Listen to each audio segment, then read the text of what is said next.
Let's replace the seat trim on a 2020 Jeep Grand Cherokee.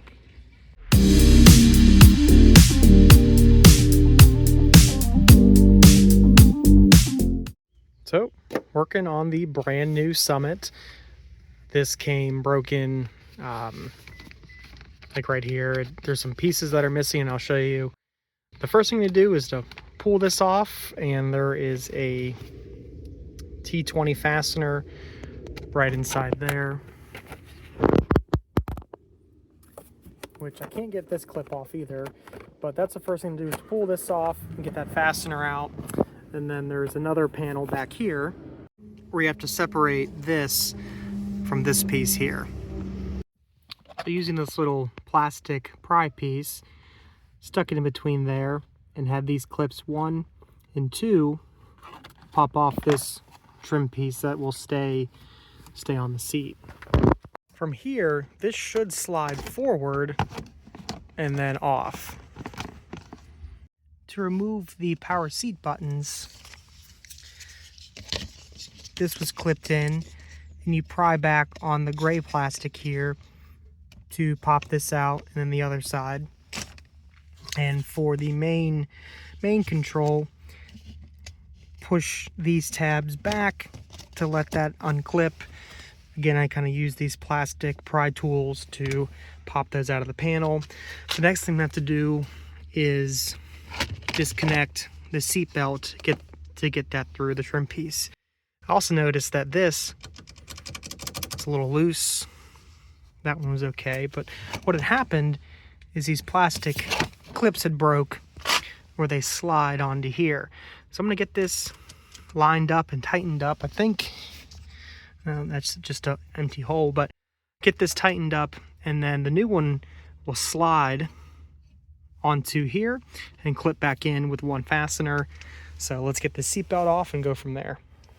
So comparing the two parts, this is the original one here where you can see this clip, and this one were all on their way out of breaking. So that was missing this piece, missing half of that one, and this was getting ready to break as well.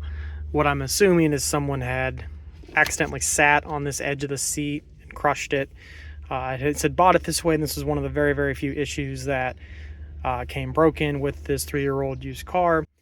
Otherwise, you know, in really good shape, but very, very minor differences that don't even matter. That's not there, and the texture is different, but same color, it'll be just fine.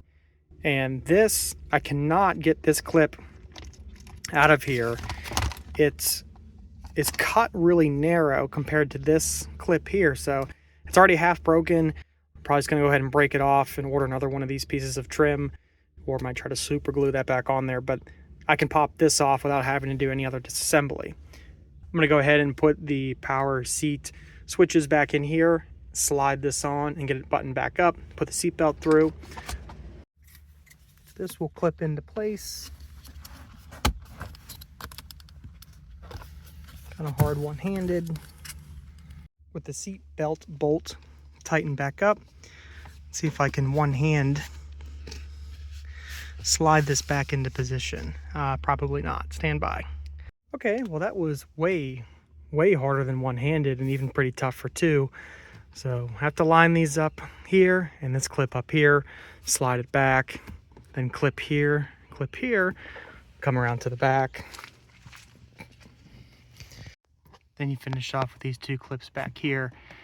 Everything's definitely tight, and you're gonna need one of these little pry tools for sure. I still have to get this off. That's probably gonna break. There's a part number for me to buy a new one. Well, if you made it this far, thanks for watching me struggle on this easy job that turns out to be very hard.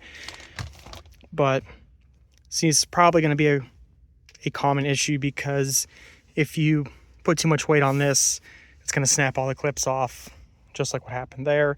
Otherwise, not too bad. I got this part for $50 from the dealership. Again, not too bad, but it is a piece of plastic. So I'm going to put that screw back in, button this back up, and we'll call it a job done.